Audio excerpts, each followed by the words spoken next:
வெறும் வயிற்றில் நடக்கலாமா? ஏன்னா பொதுவாக வாக்கிங் போனோங்கிற ஒரு ஒரு ஒரு முடிவு எடுத்துட்டார் அப்படின்னாலே அவருக்கு ஏதோ பிரச்சனை இருக்குன்னு அர்த்தம். சர்க்கரை வியாதி இருக்கலாம், அல்லது இருதயத்தில் பிரச்சனை இருக்கலாம். நீங்கள் நடக்கணும், கண்டிப்பாக நடக்கணும் அப்படின்னு டாக்டர் நிறைய திரும்ப திரும்ப சொல்லியிருக்கலாம். சரி நடந்து தான் பார்ப்போமே அப்படி நடக்கிறாரு இவர். நடக்க போனால் காலையிலே எழுந்து நீங்கள் நடக்க போகிறீங்க, உங்களுக்கு சுகர் இருக்குது. காலையில் சுகர் எவ்வளோ இருக்குன்னு தெரியாது. ஃபாஸ்டிங் சுகர் மானிட்டர் பண்ணிவிட்டு நீங்கள் போனீங்கன்னா அல்லது 150 இருக்குது அல்லது 200 இருக்குன்னா சரி நடக்கலாம்.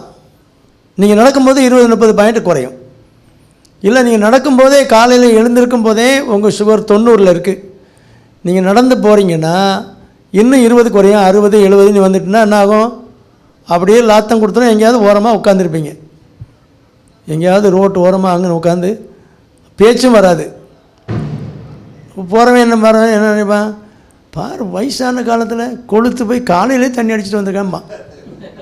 ஏன்னா உலகத்தில் அப்படி தான், அது காமனாக இருக்குல்ல. டீ குடிக்கிற மாதிரி அதை விட கேவலமாக தான் எல்லாம் தண்ணி அடிக்கிறாங்க.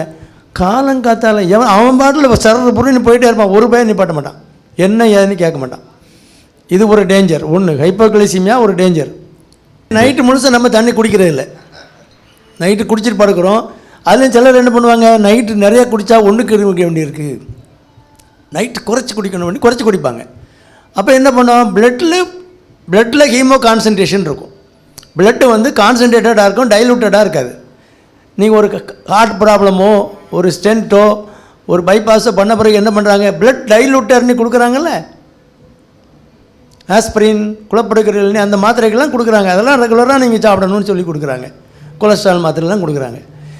இது அது பிளட்டு தின் பண்ணுறதுக்கு, லகுவாக்கி தண்ணி மாதிரி ஆகியிருந்தால் உரையாது அப்படிங்கிறது. ரத்தம் உரைகிறது தான் ஹார்ட் அட்டாக்கு பக்கவாதத்துக்கெலாம் காரணம். அதை தவிர்க்கிறதுக்கு தான் அந்த மாத்திரை கொடுக்குறாங்க ரெகுலராக. நீங்கள் நைட்டு முழுதும் சரியாக தண்ணி குடிக்காமல் இருந்துட்டு காலையில் வெறுவயிரோடு போகணும், ஒன்றும் தண்ணி இன்னைக்கு குடிக்கக்கூடாது அப்படின்னா ஹீமோ கான்சன்ட்ரேஷனில் இருக்கும். ஏற்கனவே பிளட்டு வந்து திக்காக இருக்கும். அப்போ நீங்கள் என்ன பண்ணுவீங்க, நடப்பீங்க, நடந்துட்டு வருவீங்க, நல்லா போய் எல்லாம் நல்லா எக்ஸசைஸ்லாம் பண்ணிட்டு வருவீங்க. அதில் வேறு நிறைய போயிடும், சொட்டிங் நிறைய வேர்வை போயிடும். அப்போ இன்னும் திக்காயிரும் பிளட்டு. அப்போ எக்ஸசைஸ்லாம் நல்லா தான் பண்ணிவிட்டு அதில் உட்காருவார். எனக்கு ஒரு மாதிரி இருக்கேன் பாரு, ரத்தம் உறைஞ்சிரும், ஹார்ட் அட்டாக் வந்துடும். அப்போ என்ன ஆகும், அதான் உங்களுக்கு தெரியுமே என்ன ஆகும், நீ அடித்து பண்ணிட்டு ஓட வேண்டியதான். அங்கே ஓடு இங்கே ஓடும்பாங்க. அங்கே போனால் 5 பிளாஸ்டிக் பண்ணணும் பாரு, ஒரு 5 லட்ச ரூபா கட்டுங்க பாரு, இதெல்லாம் நடக்கும். ஒரு சாயங்காலம் நீங்கள் தூக்கிட்டு போங்க பாரு, அதுவும் நடக்கலாம். அதனால் இல்லை ஆஸ்பத்திரிக்கு போகணுனாலே கூட முடிஞ்சு போகலாம். நீங்கள் பார்த்துருப்பீங்க, பேப்பரில் பார்த்துருப்பீங்க, பெரிய பெரிய நல்ல எக்ஸசைஸ் பண்ணிகிட்டு இருக்கவங்கெல்லாம் போய் சேர்ந்துடுறாங்க. எக்ஸசைஸ் பண்ணிவிட்டு கீழே உட்காந்துருக்கும்போது ரெஸ்ட் எடுக்கும்போது போயிட்டாங்க. ஏன்? இந்த முட்டாள்தனத்தை பண்ணுறதுனால. சரியாக தண்ணி குடிக்காமல், பிளண்டி ஆஃப் வாட்டர் எடுக்கணும், நல்ல தண்ணி குடிக்கணும். இல்லை ஒன்றுமே குடிக்காமல் போகணும். காலையில் சுகர் உள்ளவங்க நீங்கள் பிளட் சுகர் மானிட்டர் பண்ணலன்னா ஒரு டம்ளர் பால் எடுங்க. It's a plant food, complete plant food. அதில் சுகர் இருக்குது, ப்ரோட்டீன் இருக்குது, ஃபேட் இருக்குது, இன்ஸ்டன்ட் எனர்ஜிக்கு சுகர் இருக்குது, இனிப்பு இருக்குது, லாக்டோஸ் அது வந்துடும். அடுத்தது அமினோ ஆசிட்ஸ் இருக்குது, ப்ரோட்டீன், பாடி பில்டிங் இருக்குது. கொஞ்சம் நேரம் கழித்து எனர்ஜி வேணும்னா அதில் நிறைய ஃபேட்டி ஆசிட்ஸ் இருக்குது, கொழுப்பு அமிலங்கள்லாம் இருக்குது. அந்த எனர்ஜி வரும். வண்டி ஓடிக்கிட்டே இருக்கும், நிற்காது. நீங்கள் ஒன்றுமே குடிக்காமல் போனீங்கன்னா இந்த டேஞ்சர்லாம் வரலாம். ஒன்று ஹைப்போகிளைசிமியா வந்து எங்கேயாவது விழுந்து கிடக்கலாம். ரெண்டாவது இருதயத்திலேயோ மூளையிலேயோ ரத்த உறை வந்து பக்கவாதம் வந்துடலாம். மூணாவது இந்த நீங்கள் இறந்து போன ஆட்கள்லாம் பாருங்கள், ரொம்ப பிஸி ஷெட்யூலில் உள்ளவங்களாம் இருப்பாங்க. 90% பிஸி ஷெட்யூல் நம்மலாம் பார்த்துருக்கோம். அந்த கம்பெனி சிஇஓ, இந்த கம்பெனி சிஇஓ, அவருக்கு தூக்கமே 3 மணி நேரம் தான். அது பெரிய பைத்தியக்காரத்தனம். ஒழுங்காக தூங்கலையா, மூச்சு பற்றிட்டு பேசாமல் இன்னும் 2 மணி நேரம் தூங்கி முடியும், அதே போதும். அதே வாக்கிங்குள்ள எஃபெக்ட் தான். போய் அங்கே போய் 6 ஆகிட்டு, நான் படுத்தது 4 மணி, 6 ஆகிட்டு, நான் போகணும் எக்ஸசைஸ் பண்ணணும், அது பைத்தியக்காரத்தனம். அது வந்து ஸ்ட்ரெஸ் ஹார்மோன் எல்லாம் ஹை லெவலில் இருக்கும். அது எல்லாம் ஹார்ட்டுக்கு டேஞ்சர். அதை வச்சுக்கிட்டு போய் எக்ஸசைஸ் பண்ணுறது, திரும்ப சரியாக குடிக்கிறது இல்லை, இந்த முட்டாள்தனத்தெல்லாம் பண்ணிவிட்டு உட்காந்தா மாட்டிக்கிடும். இதுதான். அதனால் வெறும் வயிற்றில் நீங்கள் போய் வாக்கிங் போய் அங்கே ஒன்று சாதிக்க போகிறது ஒன்றும் இல்லை. ஏதாவது குடிச்சிட்டு போங்க. 1 டம்ளர் பால் குடிச்சிட்டு போகிறது வந்து ரொம்ப உத்தமம். டீ காப்பியை விட 1 டம்ளர் பால் குடிச்சிட்டு போங்க. கொஞ்சம் கடலை சாப்பிட்டுட்டு போங்க. நான் செய்கிறது தான் உங்களுக்கு சொல்கிறேன். கடலை போடக்கூடாது, அது அங்கே போய் போட்டுக்கலாம். கடலை வந்து நம்ம பார்க்கில் போய் போட்டுக்கலாம். கடலை சாப்பிட்டுட்டு கொஞ்சம் பால் குடிச்சிட்டு, ஒரு டம்ளர் பால் குடிச்சிட்டு, பழம் இருந்தால் கூட சாப்பிட்டு போகலாம், ஒன்றும் இல்லை. நீங்கள் நடந்தீங்கனாலே இதை நான் சொல்கிற பொருள்லாம் சாப்பிட்டு போனாலும் சுகரை வந்து பாருங்கள், திரும்பி வந்து பாருங்கள், அந்த 100 பக்கத்தில் தான் இருக்கும்.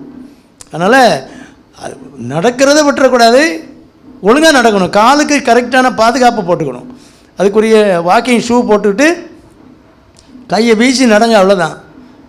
எந்த பயனும் உங்களை கேட்கக்கூடாது. செல்ஃபோனை வச்சுட்டு இப்படி பேசிக்கிட்டு அப்படி பேசிக்கிட்டு பெரிய இன்ஸ்ட்ரக்ஷன்லாம் எல்லாம் கொடுத்துக்கிட்டு அந்த பழப்பெல்லாம் இருக்கக்கூடாது. வாக்கிங் போகிறீங்களா, நான் வந்து இருதயத்துக்காக வாக்கிங் போகிறேன், இருதயம் ஹெல்த்தியாக இருக்குன்னு போகிறேன், அந்த மைண்டில் அந்த மைண்ட் செட்டோடு நீங்கள் நடங்க. உங்கள் பாட்டில் ஒரு அரை மணி நேரம் செல்ஃபோனை தூக்கி தூரம் பண்ண முடியாதா? எங்களை மாதிரிகளுக்கு திடீர்னு ஃபோன் வரும், அதனால் கையில் வச்சுக்கலாம். அதுக்காக வேண்டி இப்போ யாருக்கோ ஃபோன் பண்ண வேண்டியதே அங்கே உட்காந்து நடந்துக்கிட்டே ஃபோன் பண்ணக்கூடாது. ஏத்தால வரும்போது மோதிடுவோம், அது வேறு. இல்லைன்னா எங்கேயாவது கம்பி இருக்கும், அதில் இடிச்சிடுவோம். இல்லைன்னா நீங்கள் நடக்கிறதுல பிரயோஜனமே இருக்காது. மைண்டும் பாடியும் சிங்க்ரனைஸ் ஆனால் தான் அந்த வாக்கிங்கில் எஃபெக்ட்டு. அதனால் அதை கவனிச்சிக்கிங்க. இந்த பாயிண்ட்லாம் கவனத்தில் வச்சுக்கிட்டு நீங்கள் காலையில் ஏதாவது குடிச்சிட்டு நடங்க. ஏதாவது என்ன பண்ணுற, அது வேறு காலையில் போய் அங்கே போயிடக்கூடாது. அது இல்லை, வீட்டில் இருக்க உணவில் ஏதாவது நீச்சல் தண்ணி குடிக்கலாம், அதில் கார்போஹைட்ரேட் இருக்குது, ஈஸ்ட் இருக்குது, பழையது போட்டு நீங்கள் நல்லா பிசைஞ்சு குடிச்சிட்டு போகலாம். அந்த காலத்தில் பெரியவங்களாம் அதானே செய்தாங்க, நல்லா தானே இருந்தாங்க. இப்போ தான் பைத்தியக்காரத்தனமா பச்சை தண்ணியில் கூறு கிடையாதுல்ல, ஒன்றும் கிடையாதுல்ல.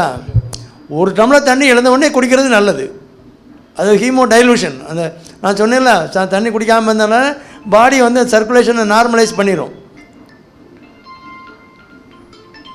அதனால் அதை பண்ணிவிட்டு அதுக்கப்புறம் ஏதாவது ஒரு எனர்ஜி ட்ரிங்க் ஏதாவது குடிச்சிட்டு போகணும். பாலோ டீயோ காஃபியோ ஏதோ குடிச்சிட்டு போகணும்.